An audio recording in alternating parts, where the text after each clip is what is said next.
El Señor puso su trono en el cielo. El Señor puso su trono en el cielo. Bendice al Señor, alma mía, que todo mi ser bendiga su santo nombre. Bendice al Señor, alma mía, y nunca olvides sus beneficios. El Señor puso su trono en el cielo. Cuánto se alza el cielo sobre la tierra, así de inmenso es su amor por los que lo temen. Cuánto dista el oriente del occidente, así aparta de nosotros nuestros pecados. El Señor puso su trono en el cielo. El Señor puso su trono en el cielo y su realeza gobierna el universo. Bendigan al Señor todos sus ángeles, los fuertes guerreros que cumplen sus órdenes. El Señor puso su trono en el cielo. El Señor puso su trono en el cielo.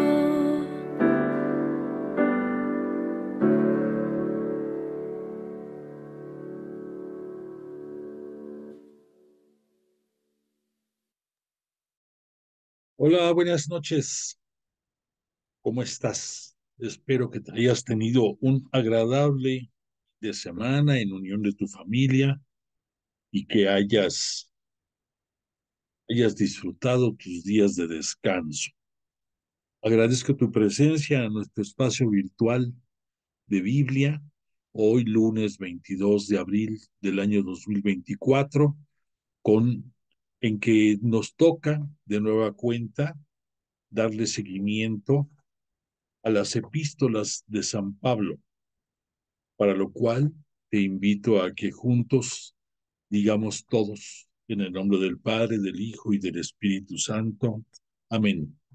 Padre nuestro que estás en el cielo, santificado sea tu nombre. Venga a nosotros tu reino. Hágase tu voluntad en la tierra como en el cielo. Danos hoy nuestro pan de cada día. Perdona nuestras ofensas, como también nosotros perdonamos a los que nos ofenden. No nos dejes caer en tentación y líbranos del mal. Amén. Gloria al Padre, al Hijo y al Espíritu Santo, como era en el principio, ahora y siempre, por los siglos de los siglos. Amén. E invocamos al Espíritu Santo y decimos: oh Espíritu Santo, don de Dios y fuerza de lo alto, fuente de agua brotante de vida eterna, desciende y mora en nuestros corazones. Haznos verdaderos adoradores del Padre. Condúcenos a la plenitud de la verdad y transfórmanos en testigos de Jesús para llevar su nombre hasta los confines de la tierra. Amén. Bueno, pues hoy comenzamos nuestra sesión de esta noche con una bella interpretación inspirada en el Salmo 103 de la nomenclatura hebrea, entonces correspondería al 102 de la nomenclatura griega. Este salmo, que lleva el subtítulo de Dios es amor, se le acredita a la autoría del rey David. Y este salmo es bellísimo, es un himno de alabanza a Dios, pero tiene un carácter cristológico muy fuerte. Pensemos que el rey David, pues más o menos estuvo al frente de Israel como 1000 años, números redondos, antes de la llegada de Jesús de Nazaret a este mundo.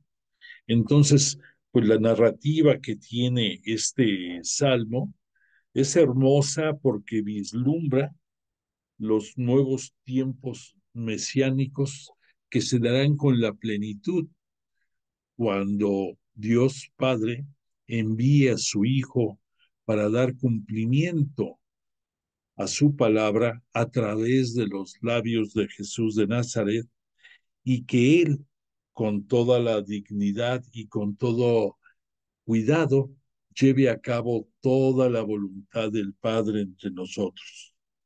Es interesante, aquí en este canto no se cita exprofeso, pero yo te invito a que cuando puedas leas este salmo, porque contiene cuatro características que desde antiguo se decían acerca de la persona de Yahvé, Yahvé Dios.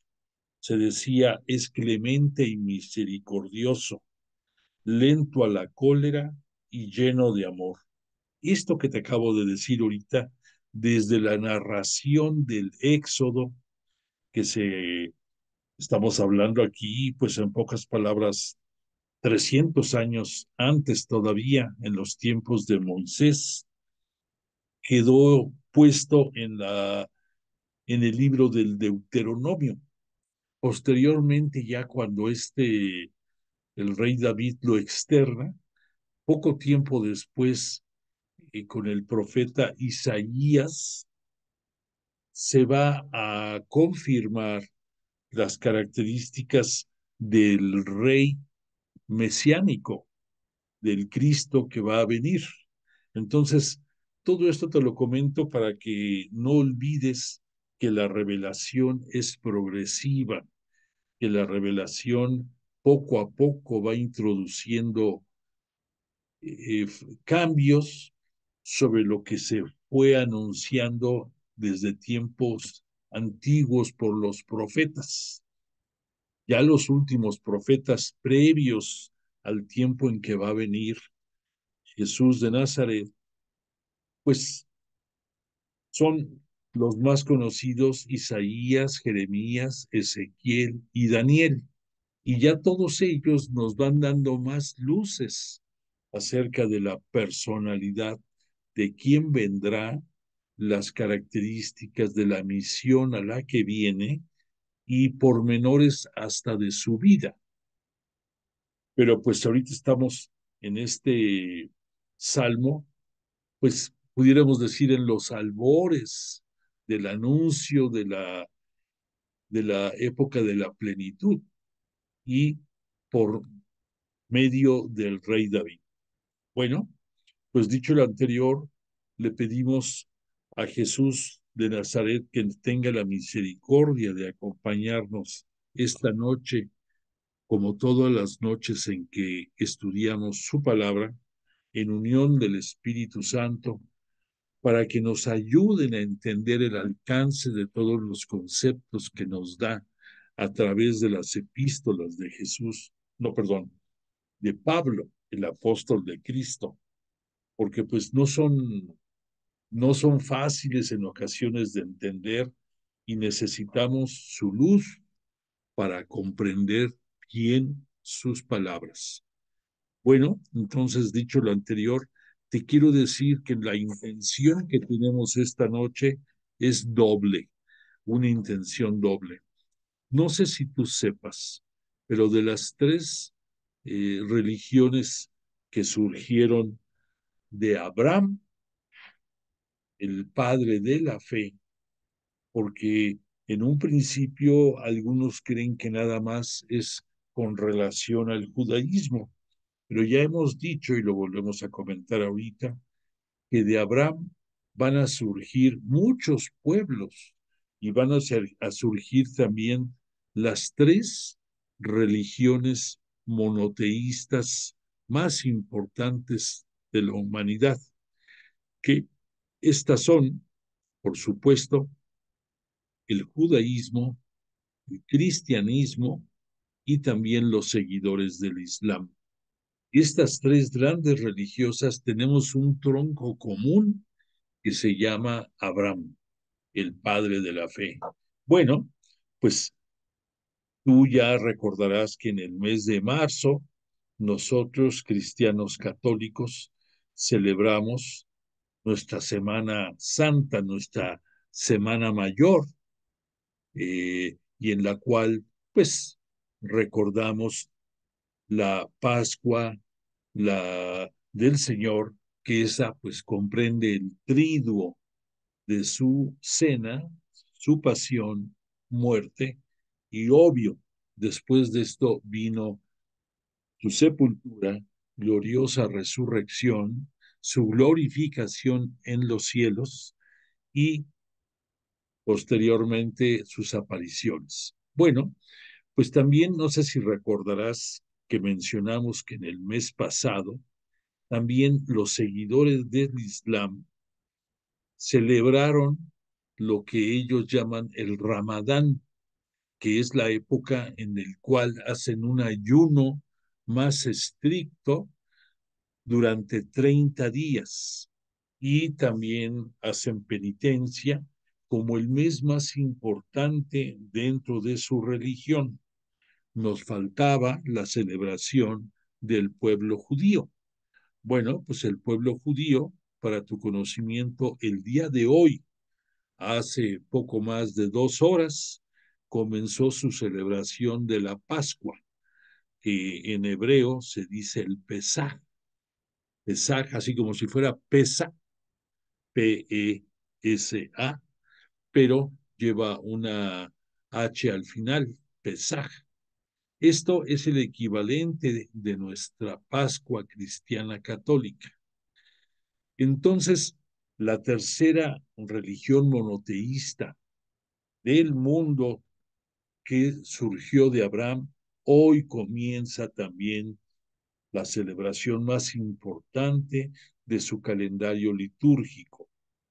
Entonces, nuestra petición, que te digo esta noche es doble, es que por un lado, las tres grandes religiones monoteístas que compartimos más coincidencias que divergencias, encontremos la disposición, la apertura de corazón, la apertura de nuestra mente, de nuestra inteligencia, para poder asimilar los conceptos de vida que con distintos nombres, pero las tres eh, compartimos.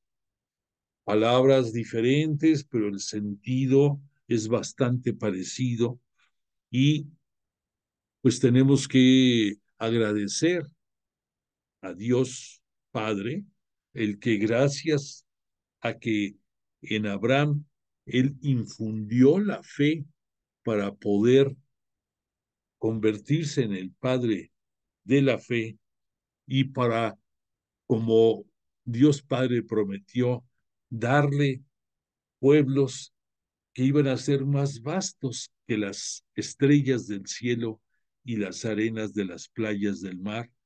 Nosotros lo hemos visto.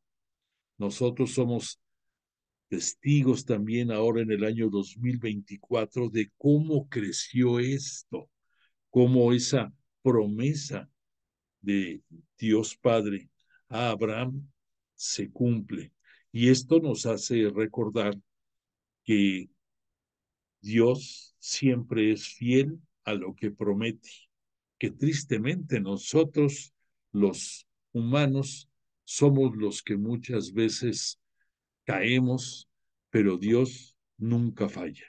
Él tiene misericordia y a pesar de que caigamos, Él nos levanta, nos transforma y olvida nuestros pecados. Todo esto gracias al envío de su unigénito Jesús de Nazaret, que en los tiempos de la plenitud vino a este mundo para redimirnos del pecado y con su gloriosa resurrección y posterior glorificación, ganar para todos nosotros la vida eterna. Bueno, la segunda parte de nuestra petición va enfocada a que no es posible que los descendientes de dos de las religiones abránicas que son los judíos y los seguidores del Islam, estén enfrascados en tremendas luchas que están desgastando unos a otros, que están haciendo que se pierda la dignidad humana entre ellos y sobre todo entre los habitantes civiles de estos dos grandes pueblos, pudiéramos decir, y que parece mentira que después de prácticamente 2000 años no se haya podido el limar las diferencias y el darle a cada uno la oportunidad de vivir con dignidad, con respeto y seguir adelante. Es increíble. Yo no he ido a Jerusalén, yo no sé si tú, pero en Jerusalén que están los grandes monumentos de las tres religiones, y alrededor de Jerusalén, a unos, pudiéramos decir, a unos cuantos cientos de kilómetros, se están agarrando del chongo tremendamente. Y lo peor del caso, que se está poniendo en riesgo la, la paz mundial, porque este conflicto está a nada de poderse convertir en un evento de participación internacional. Obviamente, no lo deseamos, y si esto se llegara a dar, pues también habría pueblos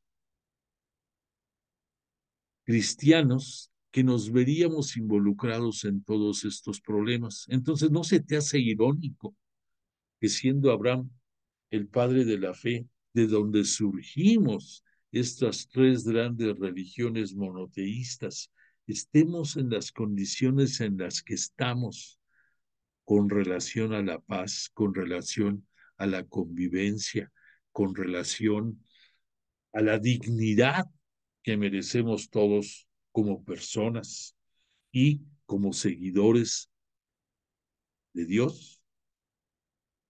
Es increíble, increíble que estemos en estos momentos y en estas condiciones. Por lo tanto, vuelvo a pedirle como portavoz tuyo y de todos nosotros, de todos los creyentes en Dios, en la fe de Dios, que nos tenga misericordia, que el Espíritu Santo guíe a todos los dirigentes políticos que tengan que ver para que se logre una estabilidad mundial y una paz necesaria para poder seguir adelante.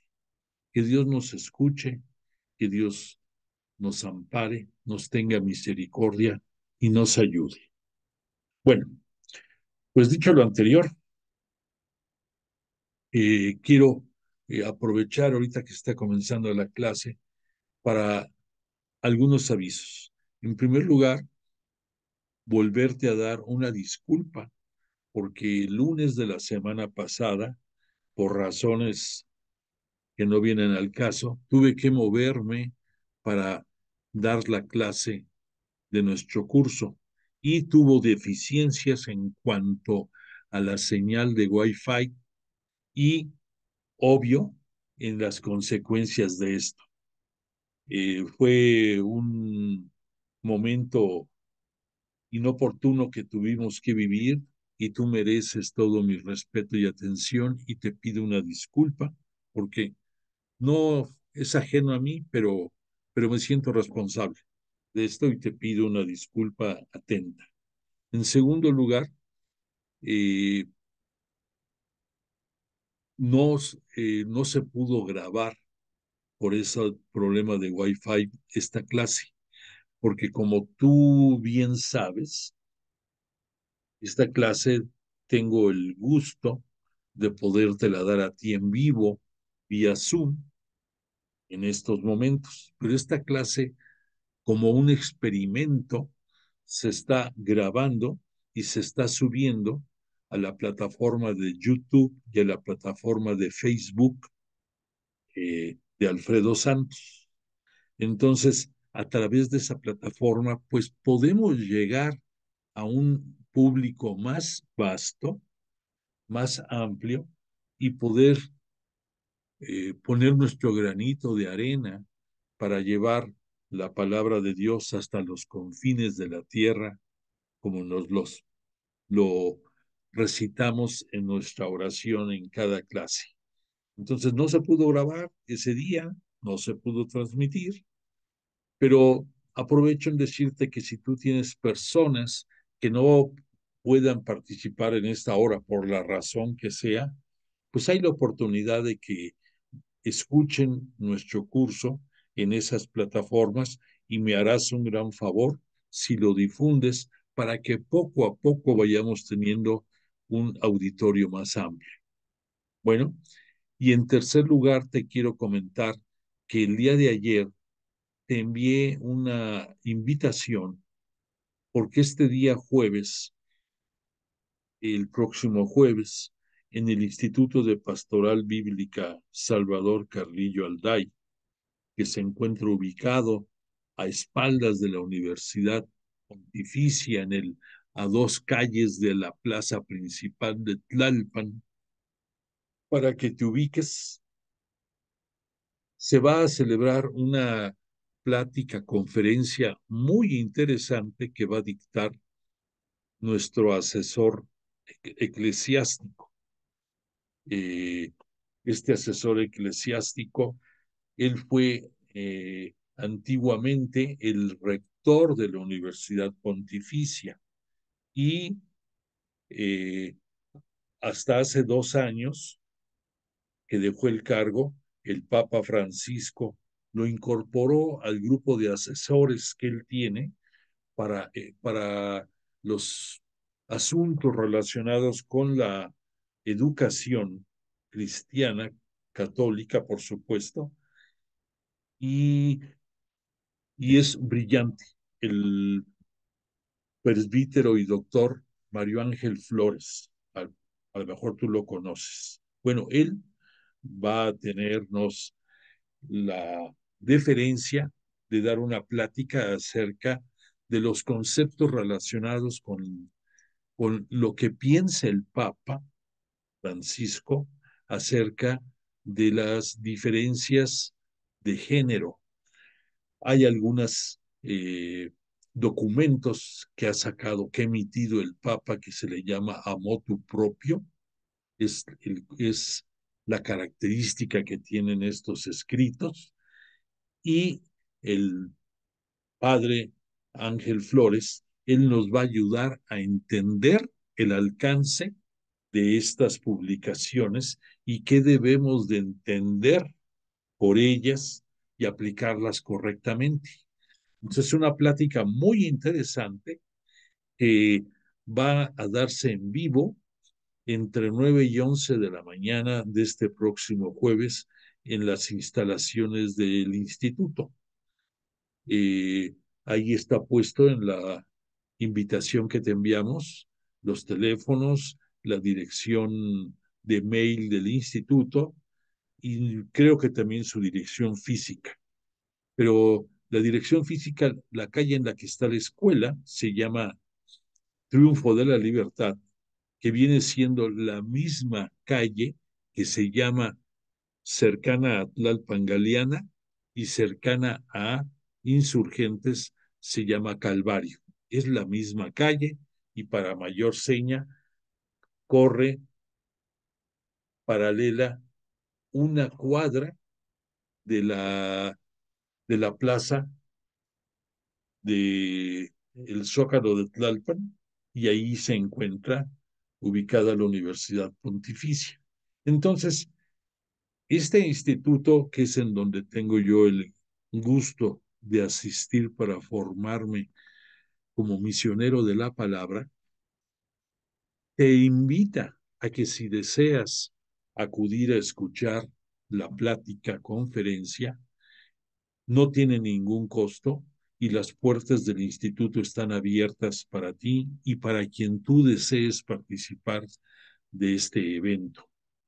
Si no tienes soporte. Esto va con la finalidad de que, por un lado, puedas disfrutar más en vivo, ver persona a persona al ponente, a los a los maestros y maestras que integran la planta de instructores de la escuela y a que conozcas a muchos, como tu servidor, alumnos de esta institución, que conozcas cuál es el carisma que nos une ahí, nuestras instalaciones, y por qué no decirlo, que que conozcas todos los libros que se tienen ahí acerca de la obra del padre Carrillo, fotografías de su vida, en fin, que lo conozcas y por qué no, tal vez en un futuro no lejano, puedas tú ser alumno también del instituto.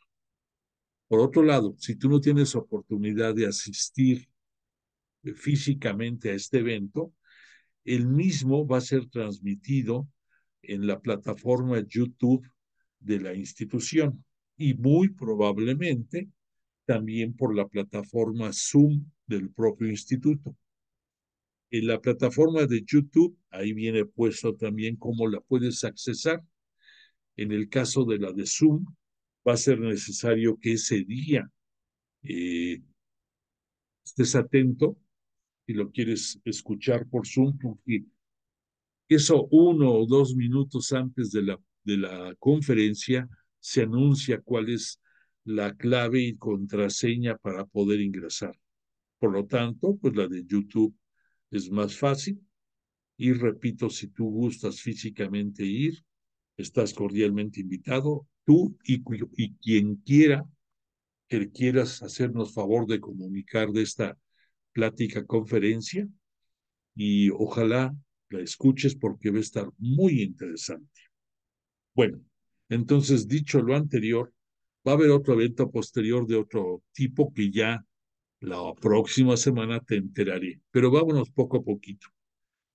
Entonces este evento es el que viene en puerta, así como te anunciamos que hubo el retiro que concluyó el día de ayer, también organizado por el instituto. Bueno, pues ahorita es la conferencia y después va a haber otro evento que te voy a tener al tanto para que estés enterado. Bueno, dicho todo esto, vamos a retomar nuestra clase acerca de la primera epístola a los Corintios de San Pablo. Eh, esta, esta epístola, te recuerdo, aquí en el mapa que estás viendo, esta epístola fue escrita aquí donde está el cursor, en la ciudad de Éfeso. Fue escrita. Aquí en este mapa no contemplas el nombre de Corinto, pero más o menos se encontraría un poco más o menos cerca aquí por donde dice Mileto, por ahí estaría Corinto. Eh, y Pablo, desde la ciudad de Éfeso, escribe esta epístola. Aquí vemos una alegoría de San Pablo en Éfeso. Y dada la trascendencia de esta epístola, vamos a retomar en manera rápida algunos puntos que ya vimos nosotros en las dos clases anteriores, pero que vale la pena reforzar porque son el sustento de esta epístola. Te recuerdo que esta epístola tiene mucha importancia porque es la primera epístola en la que San Pablo, además de su mensaje trinitario que maneja sublimemente hacia los integrantes de las comunidades cristianas católicas en las que él tiene eh, comunicación, y muchas de las cuales él fue de sus fundadores. Además de eso, recordemos que las epístolas en su origen son cartas sobre problemas y preguntas específicas que fueron surgiendo del avance de la comunidad en la ciudad de origen. Como en este caso, al decir epístola a los Corintios, pues entendemos que la comunidad de Corinto, a través de algunos medios, enteraron a Pablo de inquietudes específicas que tenían y él va dando respuesta a las mismas y se convierte en una carta, en una epístola eh, perfectamente, perfectamente diseñada, pero que gracias al contenido de la misma y la manera en que lo aborda, después de prácticamente casi 2000 años, la vigencia de sus epístolas está viva entre nosotros. Como la palabra de Jesús, también las epístolas de Pablo son vivas y eficaces. Y los conceptos que en ella maneja, sobre todo en esta de los Corintios, es sublime. Recordemos que las tres epístolas que marcan el, el gran contenido de la doctrina de Pablo son la de Gálatas, las de Corintio y la de Romanos. En esas tres grandes epístolas está reunido los conceptos más importantes de la manera de pensar de San Pablo y son más que importantes. Por otra parte, vimos que en las epístolas anteriores era no era la respuesta a problemática específica como aquí vamos a ver en la de Corintios. Tomaba aspectos generales trascendentes, como hemos visto las epístolas que ya hemos estudiado, pero en esta de Corintios, es, es sublime el trato que da y además por las inquietudes que tenían los integrantes de la comunidad, se ve Pablo eh, encausado a tratar algunos temas que no había tocado antes, que son temas de carácter moral, de carácter ético y de algunas otras inquietudes mesiánicas y cristológicas. Entonces, esta epístola a los Corintios, por un lado, por todo lo que va a tratar, ya no va a ser tan corta como las anteriores que había escrito, y esta primera epístola a los Corintios va a tener 16 capítulos, muy extensa. En segundo lugar, va a tratar temas muy grandes. Te voy a poner la lámina en la cual estamos viendo el contenido de esta epístola y aquí vamos a poder ir dando el seguimiento, ahorita que te voy a ir dando el resumen de esta epístola hasta donde vamos y de ahí partida nuestra clase de hoy.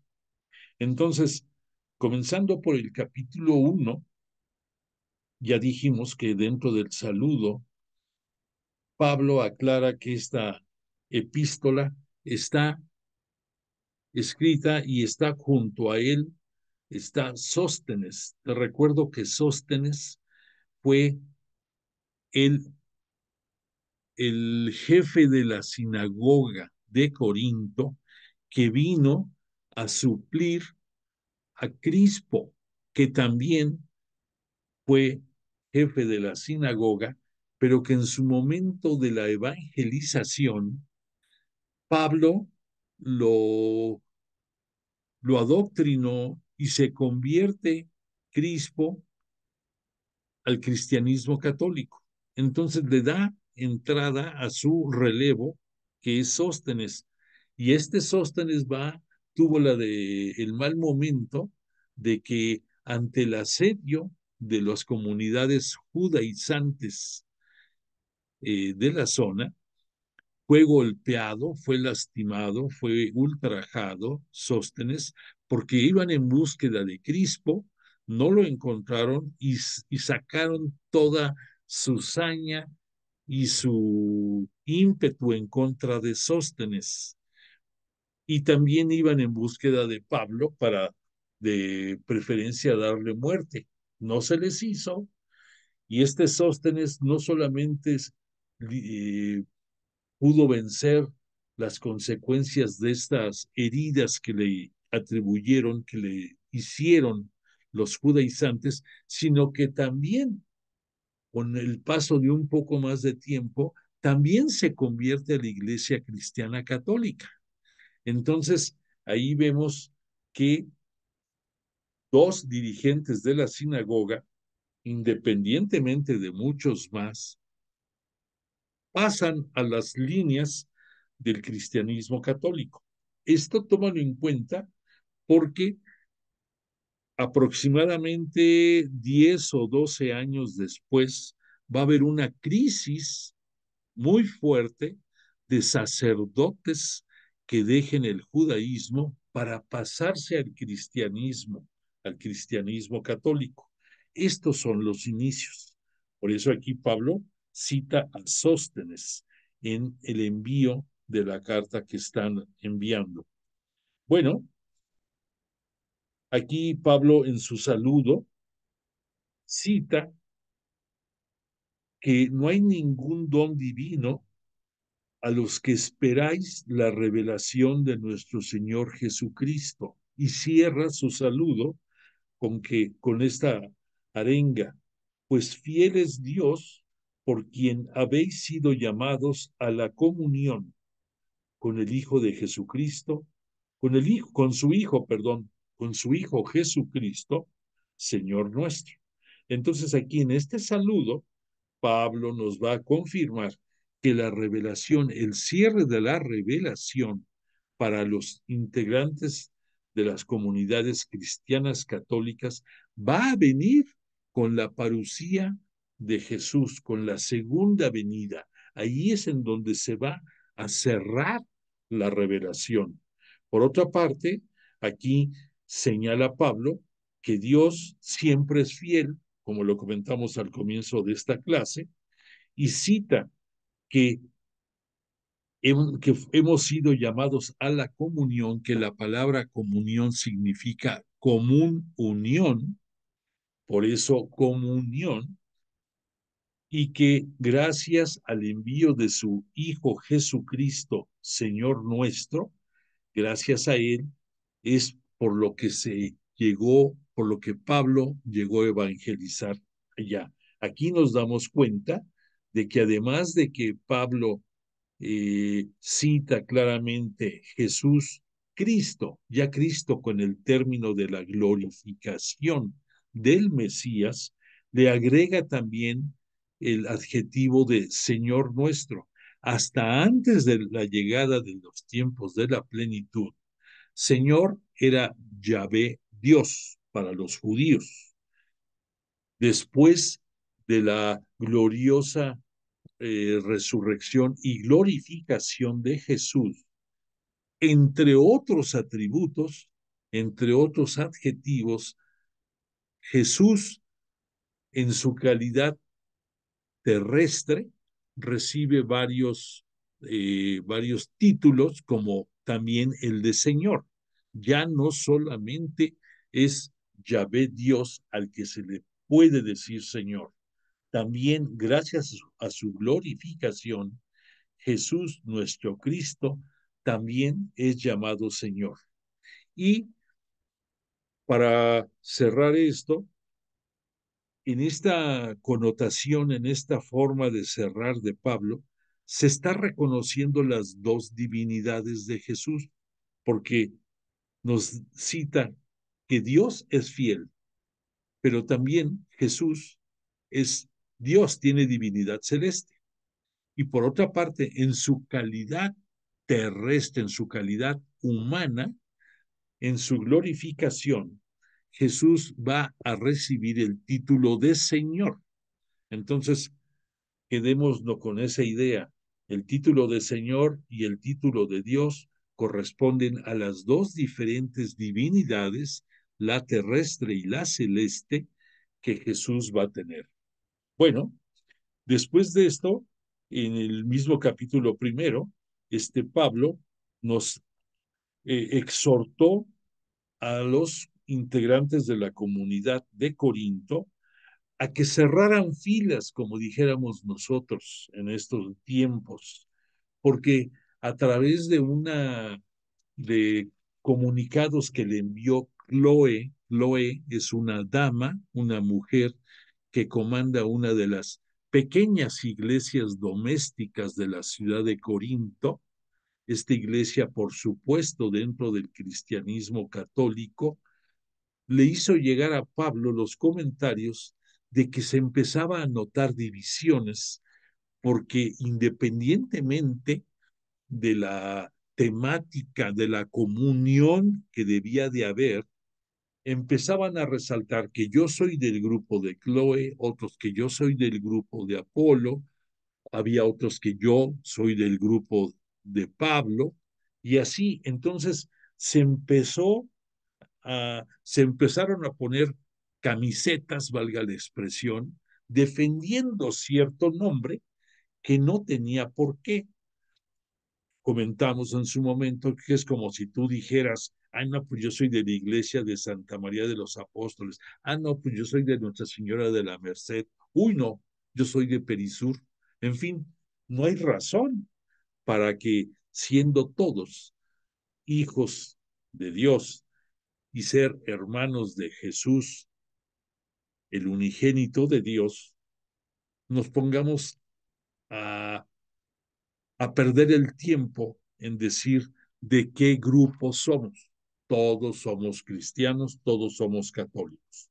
Entonces Pablo resaltó mucho este detalle.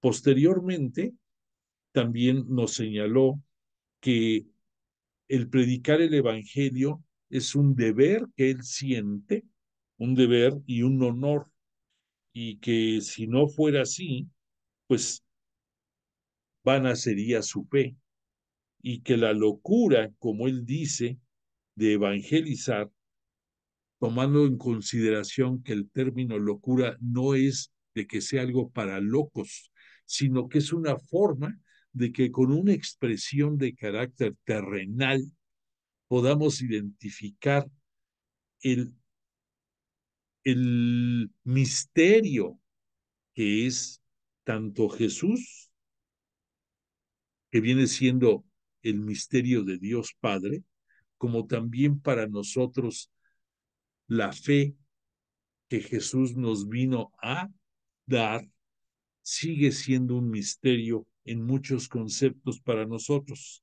pero que debemos, dentro de esa locura, el reforzar nuestra fe en la persona de Jesús y en sus obras, en sus signos de poder, porque gracias a eso podía Pablo estar evangelizando y resaltaba mucho que se requería mucha sabiduría y que si los sabios se quisieran poner a querer aclarar las razones de todo lo que significa, se volverían locos, en pocas palabras. Entonces, Dios quiso salvar a los creyentes mediante la locura de la predicación de evangelizadores como el propio Pablo, que nos vino a ilustrar, comenzando del querigma de la muerte y resurrección de Jesús, y poco a poco nos va a ir engrosando nuestro conocimiento, dándonos a conocer nuevos conceptos. Pero todo el origen es el Cristo crucificado, el Cristo que por su crucifixión y muerte nos redime del pecado, y gracias a eso nos da la, gracias a ese mérito de Jesús, podemos con la fe en Él obtener la salvación. Él viene siendo el sostén de nuestra necesidad de fortaleza para poder imitar su santidad y para poder llegar a la vida eterna si tú lo decides. Y me encanta meterme en ese término de que si tú lo decides, porque no podemos olvidar que fuimos creados por Dios a su imagen y semejanza, y que Jesús de Nazaret vino en los tiempos de la plenitud por envío de su Padre para enseñarnos la palabra de Dios y para enseñarnos la forma en que debiéramos de vivir amando al prójimo como Él nos ama a nosotros para poder llegar a la vida eterna. Y que esa vida eterna la vas a lograr tú, en primer lugar, por los méritos de Jesús, por su muerte que te redime del pecado, por su gloriosa resurrección, porque nos abre la oportunidad de vida eterna. Pero como Dios te dio a ti inteligencia y te dio también a ti libertad y discernimiento, tú eliges si te aferras, si te sujetas de Jesús en la fe y sigues sus mandatos de amar a tu prójimo, y si eso lo haces, vas a llegar a la vida eterna. Entonces, métete mucho en tu cabeza que esa conquista, que es una gracia de Jesús, y por Jesús, Dios tiene tu morada ahí en el cielo, lista, preparada para cuando diga, ay, ya viene fulanito de tal, bienvenido. Si tú cumples con tener la fe y en amar a tu prójimo. Si no, no va a ser tan fácil que llegues. Eso no quiere decir que no vayas a llegar, ¿no? Pero pues tendrás que pasar un tiempo previsto y razonable purificando tu alma en el purgatorio. Bueno, entonces, dicho lo anterior, Pablo aquí toca el punto y dice que Dios ha escogido más bien que el mundo tiene por necios para confundir a los sabios. Recordemos que el término de mundo se requiere, la connotación aquí es el mundo de pecado. Recordemos, no se nos olvide que hay tres acepciones de mundo. Mundo como globo terráqueo, donde están todos los países. Mundo como espacio geográfico en el que tú vives. Y mundo como una determinación del pecado, del mundo pecador, del mundo del asedio, del tentador, de Satanás. Esas son las tres conceptos de la palabra mundo. Bueno, después de todo esto, ya en su capítulo 2, Pablo nos recuerda que la revelación es parte de la sabiduría de Dios, que es misteriosa, que es escondida, que es destinada por Dios desde antes de los siglos para gloria nuestra. Aquí Pablo se está yendo a conceptos que ya son más allá del querigma. Aquí nos está hablando que desde antes de la creación del mundo y previo a la creación también de los ángeles, existía la Trinidad y que la Trinidad, Dios Padre, Dios Hijo y el Espíritu Santo, entre los tres se hizo la creación del mundo. Por lo tanto, eh, estaba previsto desde antes de la creación cuándo iba a ser dentro de la línea del tiempo de la salvación que comienza con Abraham, más o menos año 1850 antes de Cristo, hasta la llegada de Jesús de Nazaret, gracias al Espíritu Santo y a la disposición de la siempre Virgen María, y que va a culminar toda esta etapa con el cierre de la revelación, con la segunda venida, el día de la parucía. Bueno, entonces nos dice Pablo, esto que nos acaba de revelar, dice, si lo hubieran entendido aún los que se precian de sabios, simple y sencillamente no hubieran crucificado al Señor de la gloria. O sea, si su sabiduría hubiera sido como presumen, es, no hubieran crucificado a Jesús, hubieran entendido que era el Hijo de Dios y que era el Mesías esperado. Como no fue así su sabiduría, como fue influenciada por el maligno y dejándose llevar por los conceptos erráticos de un Mesías poderoso, de un Mesías conquistador, de un Mesías guerrero, esto hizo que no solamente dudaran de la mesianidad de Jesús, sino que no la aceptaran y la repudiaran. Y por lo tanto tampoco aceptaban que era el Hijo de Dios, el unigénito. Y por eso Pablo aquí cita que si la sabiduría hubiera sido como se supone, no habrían crucificado al Señor de la gloria.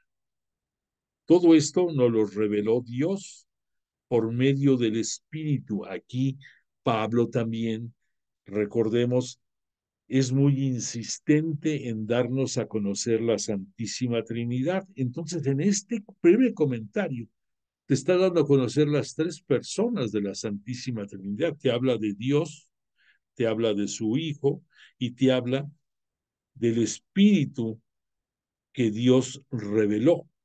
Entonces nos refuerza la idea de la Santísima Trinidad y nos hace ver que Dios, por los dones gratuitos que nos ha concedido, nos habló con palabras propias no de la sabiduría humana, sino enseñadas por el Espíritu, expresando realidades espirituales en términos espirituales.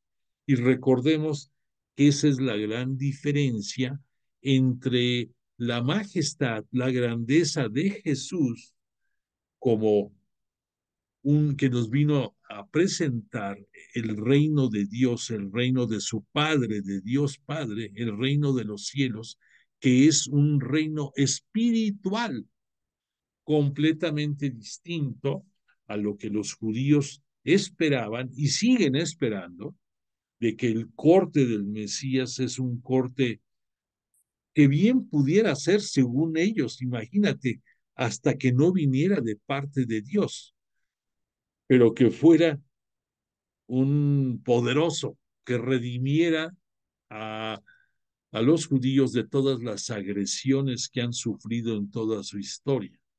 Entonces, date cuenta hasta dónde llega la cerrazón.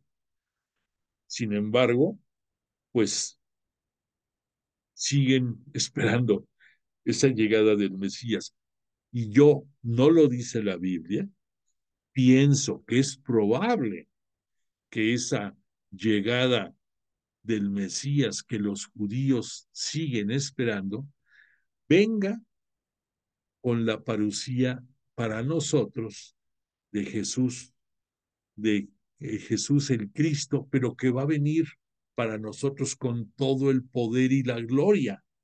Entonces, date cuenta, dices, ese poder y gloria que nosotros sabemos que así va a llegar en la parucía, Jesús el Cristo, no será la misma que los judíos están visualizando y esperando desde hace 5.784 años. Yo pienso que es muy probable. Bueno, después Pablo habló de la misión de los predicadores y dejó muy claro que tenemos dos categorías dentro de la evangelización. Uno, los creadores y otros, los servidores. Precisamente, si ayer estuviste en la Eucaristía, escuchaste en la primera parte de la Eucaristía, en la liturgia de la palabra, que se hablaba de Jesús, además de ser el buen pastor. En la primera lectura se hablaba que él era la piedra angular desechada por los constructores, Jesús.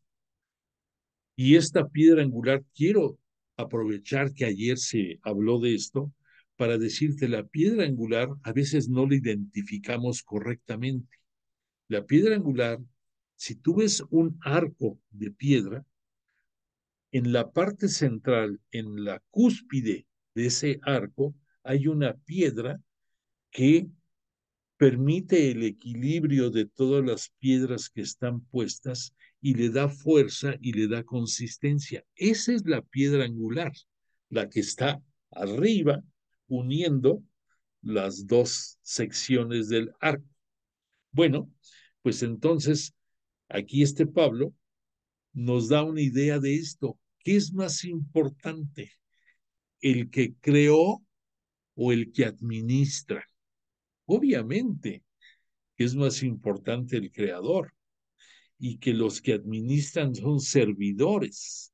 Por lo tanto, los sacerdotes dentro del judaísmo de esa época, como nuestros sacerdotes, nuestros presbíteros actualmente, viene siendo lo mismo, son administradores y servidores de Dios y de Jesús, nuestro Señor. Entonces aquí, Pablo, imagínate, no, esto que te acabo de decir, pues ya lo tenemos nosotros asimilado después de casi 2000 años, años, como que lo entendemos y dices, tiene sentido. Pero imagínate que te dijeran estos conceptos más o menos 25 años después de la muerte de Jesús de Nazaret. Es algo que era inconcebible para muchos. Entonces, hay que dimensionar el avance de la evangelización en boca de Pablo. Entonces, aquí Pablo dice que cada uno de los evangelizadores trabajan de acuerdo al designio del Señor. De modo que el que planta y riega es Dios y que gracias a él se proporciona el crecimiento, que él y los demás evangelizadores son simples colaboradores de Dios y los integrantes de la comunidad son el campo que Dios cultiva y el edificio que Dios construye. Fíjate qué manera tan clara de ubicarnos. Ahora sí que nos ubica perfectamente. Bueno, por lo tanto, Pablo cierra este episodio recalcando que si no sabéis que sois los corintios, templo de Dios, y que el Espíritu de Dios habita en vosotros, recalca de nuevo que nuestra fe es espiritual, nuestro mundo es espiritual, nuestro reino al que hemos de llegar para la vida eterna es espiritual, pero no es eterno. Esa es la gran diferencia.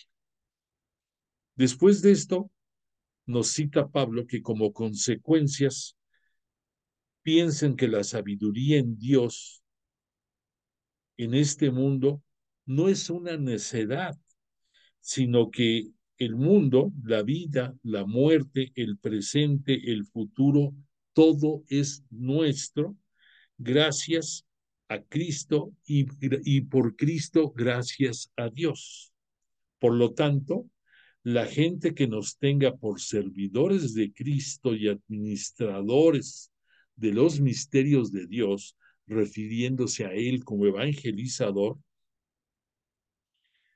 su única virtud es que son fieles a las enseñanzas y palabras de Dios, pero que la conciencia de Él como evangelizador está sujeta a Dios como su único juez, como su único Señor, como a quien tiene que servir y a quien deberá de darle cuentas acerca de lo que hace con sus ovejas, como ayer veíamos en el bello evangelio que nos hablaban del buen pastor. O sea, el buen pastor sabe que lo siguen sus ovejas, pero el buen pastor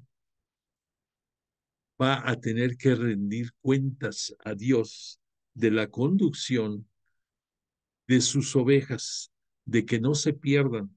Y si se perdió alguna de ellas, que le diga a Dios por qué se perdió. O sea, por lo tanto, eso de que es más responsable el evangelizador que el evangelizado es muy cierto. No lo olvides.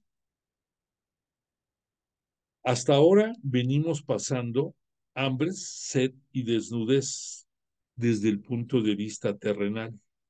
Nos fatigamos trabajando manualmente. ¿Por qué? Porque recordemos que Pablo, él aprendió el oficio de hacer casas de campaña y reparar velas de barco, con la finalidad de no ser carga económica para su comunidad. Y después va a hacer una amonestación final antes de entrar al terreno moral. Y los amonesta, dice, como queridos hijos míos, y les ruego que seáis mis imitadores. Recordemos que no lo dice Pablo en un afán de soberbia, sino en un afán de que le sigan en su conducta, en sus conceptos y en la forma de vivir el cristianismo. Se pone como ejemplo, pero repito, no es por soberbia, que bastante la personalidad de Pablo iba encaminado a eso. Tenía que tener mucho cuidado en no rebasar esa fina línea entre ser ejemplo y ser soberbio. Pero hay que verlo ahorita como que nos invita a que lo imitemos para poder llegar al reino de Dios, porque el reino de Dios no consiste en palabrería, sino en poder. Bueno, después de todo esto, ya entramos al terreno moral, que es lo que estuvimos viendo parte en la clase pasada. Y aquí, que está en el capítulo 5, este Pablo señala que no le parece correcto que dentro de la comunidad haya quien esté viviendo incestuosamente. Y lo cita diciendo, se dice que uno de vosotros vive con la mujer de su padre. Quiero recalcarte algo para que entendamos bien esto. Dentro del paganismo no había esta, pudiéramos decir, esta norma, esta reglamentación dentro del mundo gentil, dentro del mundo pagano. Y recordemos que Corinto es una ciudad muy influenciada por paganismo de muchos imperios cercanos. Recordemos también que Corinto, por otra parte, es una ciudad cosmopolita en el cual, por conveniencia comercial, llegan ahí gentes de todo el mundo con diferentes creencias y costumbres. Y por otra parte, que también Corinto va a estar bajo el asedio y bajo el control romano. Y tanto los romanos como los judíos criticaban el que fuera, el que vivieran, el que tomara un hijo por mujer a la que fue mujer de su padre, o al revés, que su padre tomara por mujer a la que fue mujer de su hijo. Fíjate que no estoy diciendo la palabra matrimonio, porque dentro del judaísmo no hablaban del matrimonio como lo conocemos nosotros. Hasta un poco más adelante, Pablo nos va a ir dando más luces al respecto. Pero lo que quiero darte a entender, que esto que está señalando Pablo, es claro que es algo grave, un incesto por vivir en una prohibición de acuerdo al judaísmo y de acuerdo a la legalidad romana, pero de acuerdo al paganismo no, eso no pintaba, no era relevante.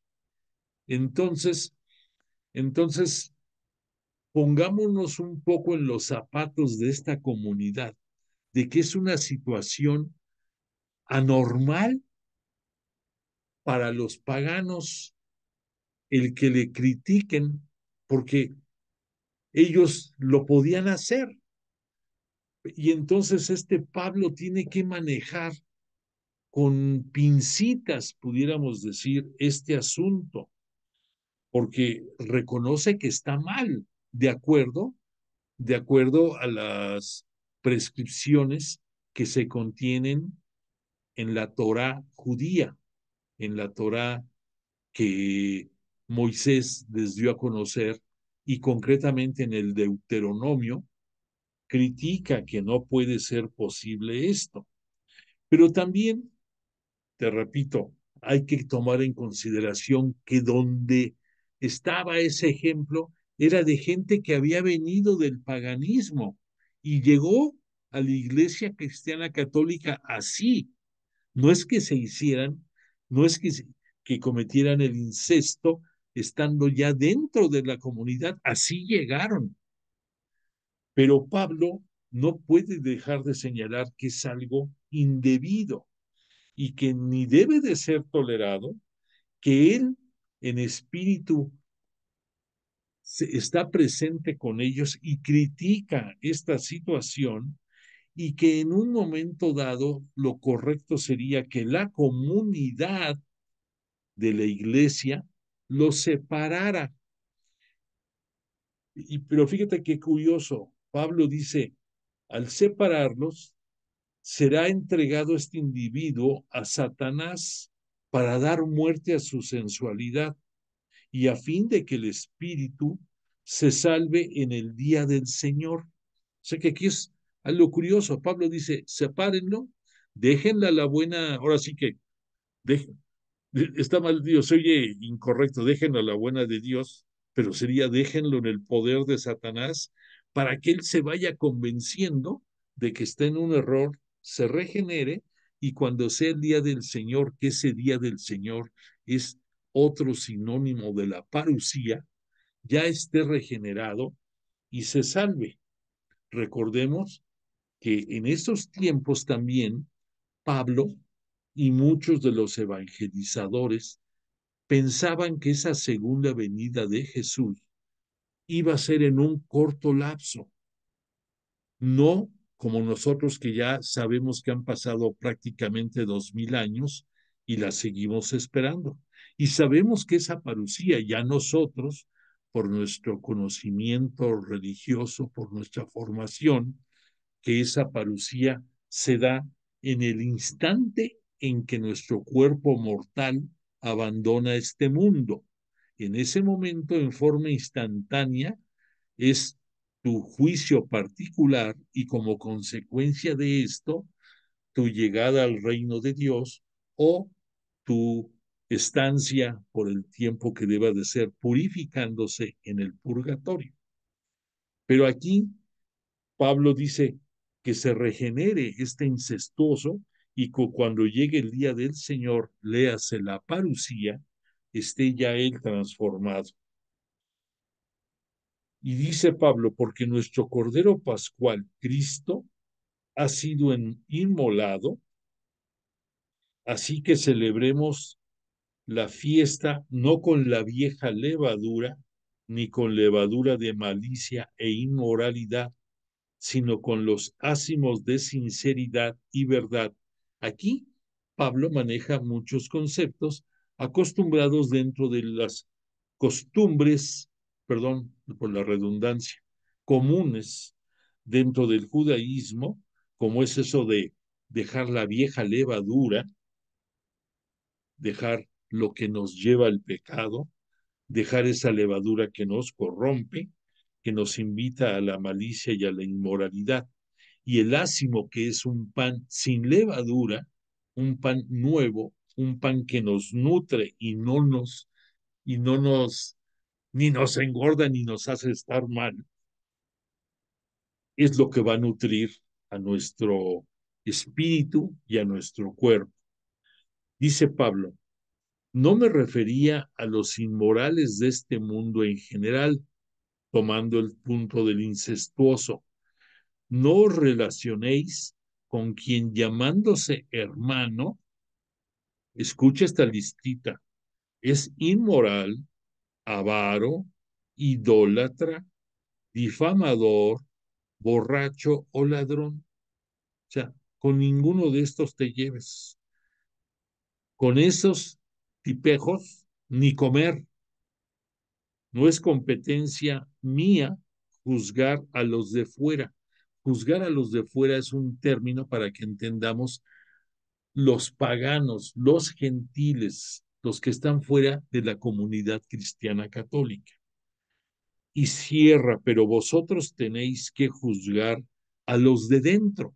Por eso, su punto de vista, a los de fuera los juzgará Dios, pero a los de dentro de la casa toca a la comunidad, no el enjuiciarlos, pero sí el separarlos o por lo menos no compartir su forma de ser. Bueno, después de esto, ya en el capítulo 6, Pablo también señaló que le pareció una aberración que los seguidores, los integrantes de la comunidad cristiana católica, para dirimir diferencias, acudieran a tribunales de paganos, a tribunales de civiles. O sea, no es posible que lo que, punto número uno, no debe de salir de una comunidad, debe de mitigarse los escándalos, debe de censurarse, debe de invitarse a llevar una buena relación dentro del mismo cuerpo de la comunidad, trascienda y vayamos a pedirle que resuelva esto una autoridad fuera de nuestra religión. Dice, no puede ser, dice Pablo, se nos ocurre ir a pleitear hermano contra hermano ante infieles. ¿No sabéis que los injustos no heredarán el reino de Dios? No os engañéis, ni impuros, ni idólatras, ni adúlteros, ni afeminados, ni homosexuales, ni ladrones, ni avaros, ni borrachos, ni ultrajadores, ni explotadores heredarán el reino de Dios.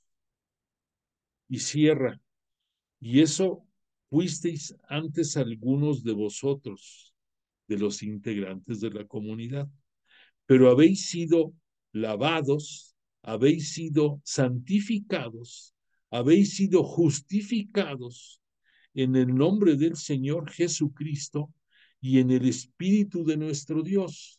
O sea, no nos escandalicemos de que nuestra comunidad cristiana católica, y hablo en días actuales, seguimos siendo pecadores, comenzando desde nuestro propio presbítero y todos los integrantes de la comunidad, necesitados de piedad, necesitados de perdón, necesitados de misericordia y de transformación para que no sigamos pecando. Y esto lo podemos obtener por el Espíritu Santo. Entonces aquí Pablo lo está citando, palabras casi idénticas a las que ahorita hablamos, pero en el fondo es muy avanzada la, la evangelización que nos da Pablo, ya tocando estos puntos de la moralidad y también un poco más adelante va a tocar los puntos de la ética. Para que te des una idea, y fue en el año, ha habido muchas publicaciones, pero fue en el tiempo del Papa San Juan Pablo II, cuando le encargó en aquel tiempo el, el diseño y elaboración del catecismo de la Iglesia Católica, el último que ha salido. Y ese catecismo está constituido por 4 diferentes volúmenes. El primero que habla sobre lo que creemos y concretamente es el desarrollo de todo lo que recitamos en el credo. su explicación y su entendimiento para todos nosotros. El volumen segundo va diseñado, dice, lo que creo, lo vivo, y va diseñado a explicarnos el alcance de los 7 sacramentos de nuestra Iglesia Cristiana Católica, las condiciones en que debe de darse, las gracias que te aporta y la explicación relacionada a los sacramentos. El tercer tomo, que viene siendo consecuencia de que dice lo que creo y celebro, lo vivo, va referido a la moral que debe de regir dentro de las comunidades cristianas católicas. Y ya el cuarto tomo, que viene siendo de oración, es el complemento de todo de estos 3 tomos anteriores. Pues date cuenta que Pablo, en el año 54 que está escribiendo esta epístola, ya toca muchos puntos que tenemos nosotros dentro de nuestro catecismo de la Iglesia Católica, Cristiana Católica, que está rigiendo nuestra vida y que estamos hablando que pues data de hace no más de 40 años, no más. Y imagínate, Pablo, que hable de estos temas 25 años después de que murió Jesús. Es grandioso. Pasa este Pablo a hablar sobre la fornicación y dice pon atención en lo que te voy a decir. Comienza su exposición diciendo, todo me es lícito, pero no todo me conviene. Todo me es lícito, pero no me dejaré dominar por nada. Esto que te acabo de citar ahorita constituye la médula de la cristología paulina. Ahí se reduce su forma de pensar y los alcances de lo que comenta. Y continúa este Pablo, dice, el cuerpo no es para la fornicación. Esto lo vimos, pero la semana pasada que tuvimos una clase muy atropellada. Por eso, perdóname que me estoy remitiendo de nuevo a puntualizar esto. Dice, el cuerpo no es para la fornicación, sino para el Señor, y el Señor para nuestro cuerpo.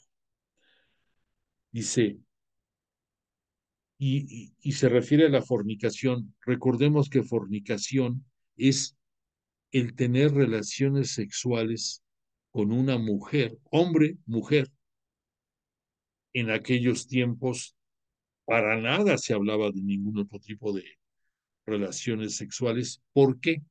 Porque de acuerdo a los designios divinos, esa relación, esa unión hombre-mujer es la que va a permitir la procreación, que es lo que una de las condicionantes de lo que significa estar unido un hombre y una mujer, independientemente del amor que pueda o no unirlos, están unidos para ser complemento uno de otro, para ser ambos una sola carne, para dejar el hogar paterno o materno y hacer una nueva unidad familiar para procrear y para educar y formar a los hijos. Todo esto es lo que conlleva la, la unión de un hombre y una mujer.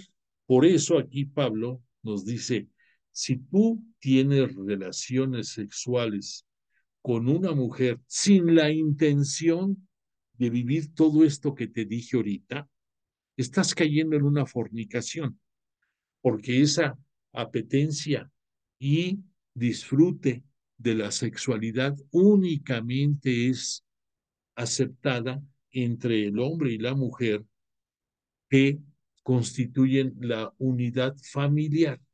Fuera de ellos no es correcto, no debe de ser.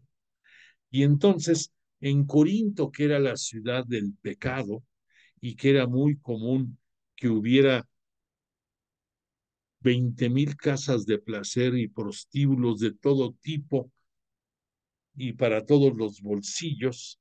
Pablo aquí decía, aunque sea una mujer a la que le pagues, aunque sea una prostituta, esa mujer es carne contigo, es una unidad, debiera de ser que así lo vieras. Y si no es así como lo vas a ver, estás fornicando y no debe de ser. Eso es incorrecto. Entonces, lo entendemos ya ahora mejor. Y cierra diciendo Pablo, el que fornica peca contra su templo y propio cuerpo. Recordemos que Pablo nos está formando para que entendamos que nosotros, nuestro cuerpo, si no sirve para tu complemento, debe de servir siempre a Dios y que aún sirviendo a tu complemento, eso no te exime, al contrario, te obliga más a seguir sirviendo a Dios, que tu cuerpo es parte integrante del cuerpo místico de la iglesia y del propio cuerpo de Cristo. Y todos somos parte de ese cuerpo. Dice Pablo, ¿no sabéis que vuestro cuerpo es templo del Espíritu Santo, que está en vosotros y que habéis recibido de Dios? Habéis sido comprados a buen precio. Esto se refiere Pablo diciendo, el precio que Cristo pagó por ti fue su propia vida, fue su sangre, fue su carne masacrada. Ese fue el buen precio que que Jesús, nuestro Cristo y Señor, pagó por ti. Y que gracias a ese pago de Jesús y a que te llenó de Espíritu Santo, entonces tu cuerpo está lleno de Dios, está lleno del Espíritu Santo y eres parte del propio cuerpo de Jesús. Bueno, después pasó Pablo a dar respuesta a, a puntos específicos que les fue enviando la comunidad. Y tocando el punto de matrimonio y virginidad, dice Pablo, tenga cada hombre su mujer y cada mujer su marido. No os neguéis el uno al otro, a no ser que lo hagáis de mutuo acuerdo. Explico esto, ¿por qué? Dice, mi deseo sería que todos fueran como yo, mas cada cual tiene de Dios su gracia particular, unos de una manera, otros de otra. Te explico. Cuando Pablo dice aquí que tu cuerpo, refiriéndose a la pareja, el cuerpo pertenece a su contraparte. El cuerpo de la mujer pertenece al hombre y el del hombre pertenece a la mujer. Por lo tanto, son complemento uno de otro y no deben de negarse el uno al otro, a no ser que hagáis un mutuo acuerdo. Si tienes un acuerdo de no eh, poseer, no tener el cuerpo de tu cónyuge por las razones que tú tengas, es un acuerdo entre ustedes. Y además, no lo señala aquí Pablo directamente, pero como buen descendiente del judaísmo, recordemos que dentro del judaísmo la sangre marca una parte muy importante de su concepto de vida, porque la carne, lo que tenemos, el pellejo y todo lo que tenemos aquí, es parte integral de tu ser, pero lo que lo nutre y le da vida es la sangre. Y ya posteriormente se fueron aceptando el concepto del alma, que el alma era el sinónimo que detonaba esa unidad carne-sangre y que nosotros ya como cristianos católicos sabemos que la vida eterna la va a obtener nuestra alma, que contiene nuestro espíritu y que va a ser espiritual nuestra presencia en el cielo. En aquel tiempo, Pablo no pensaba así, no pensaban así los demás, pensaban que el cuerpo, como en el caso de Jesús, iba a llegar al reino de los cielos. Nosotros, ya conocedores de un poco más de los conceptos bíblicos, sabemos que el cuerpo se queda aquí en la tierra y que es nuestro espíritu, es nuestra alma, como le decimos nosotros, el que llega al cielo. Pero pues si queremos hablar con propiedad, diríamos, el alma, que es el sinónimo de vida, pues se va a quedar aquí terrenamente. Nuestro espíritu es el que va a llegar al reino de los cielos. Pero no te confundas, tú puedes decir, mi alma, mi espíritu o ambos va a llegar al cielo.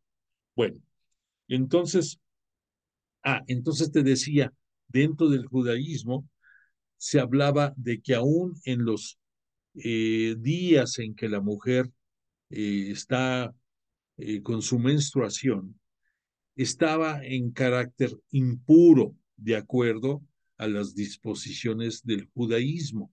Entonces estaba más que prohibido, por supuesto, tener relaciones mientras la mujer estaba en su tiempo de menstruación. Y por eso has de entender ahorita más fácil cuando Jesús de Nazaret, en uno de sus signos de poder, cura a una mujer que tenía 12 años de estar con sangrados.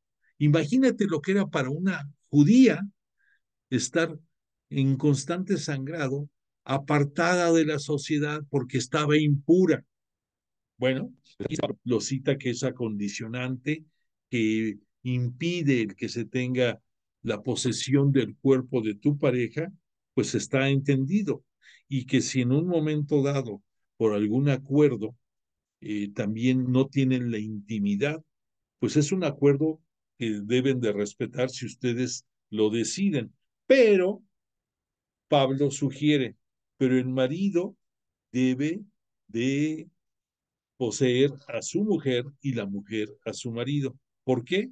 Porque ese deseo sería inaceptable.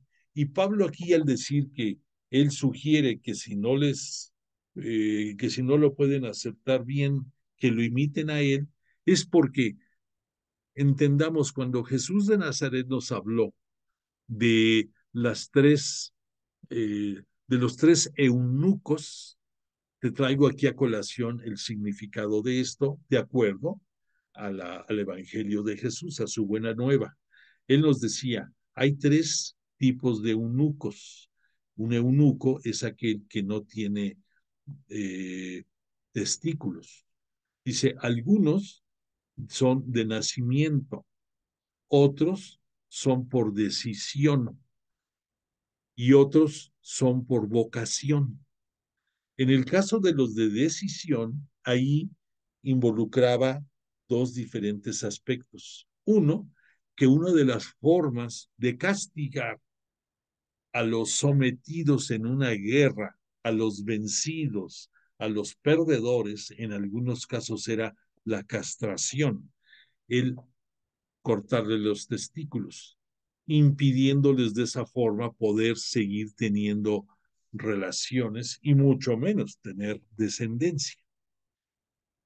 Pero esto también se daba en muchas cortes y en muchos lugares monárquicos como una forma de evitar que los hombres cercanos a sus doncellas pertenecientes a la corte tuvieran relaciones con ellas y se produjera una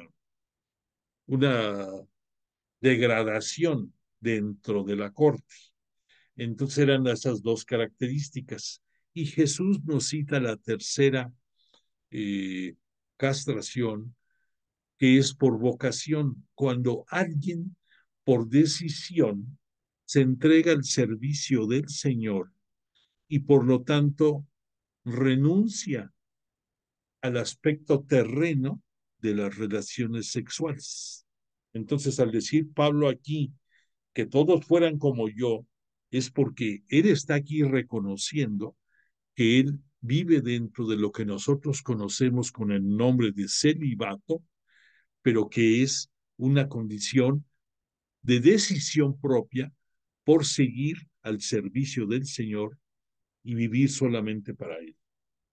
Desafortunadamente, en esta aclaración de lo que no pudimos ver en la clase pasada, ha llevado un buen tiempo y entonces no pudimos avanzar más, pero creo que se entendió mejor, que eso ya es ganancia. Entonces, agradezco a Jesús de Nazaret y a su Espíritu Santo el que nos hayan ayudado a entender estos difíciles conceptos que está manejando Pablo y que son importantísimos. Y por otra parte, agradecemos su presencia y su bondad y el que nos cuida y nos acompaña siempre. A ti, gracias por tu comprensión. Disculpa que perdimos tiempo por estar reforzando lo que la clase pasada no quedó muy claro y agradezco tu comprensión. Te invito a que pongas constancia de tu asistencia y pues te deseo una buena semana para ti y tu familia y vamos a poner la canción de cierre. Te deseo que tengas buena noche y que descanses.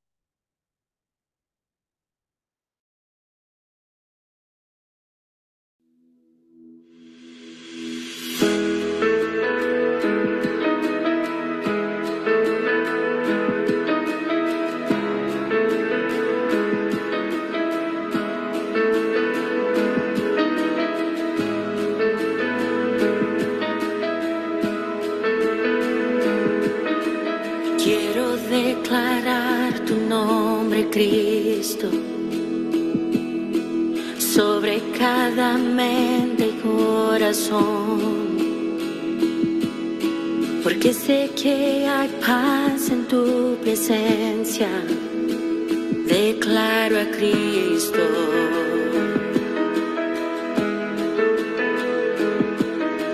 Quiero declarar tu nombre, Cristo. En ti se rompe toda adicción. Proclamo libertad y esperanza. Declaro a Cristo.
Tu nombre proclamamos, Jesús, en lo alto estás, sobre el enemigo, sobre toda oscuridad, sobre mi familia, tu nombre hablaré.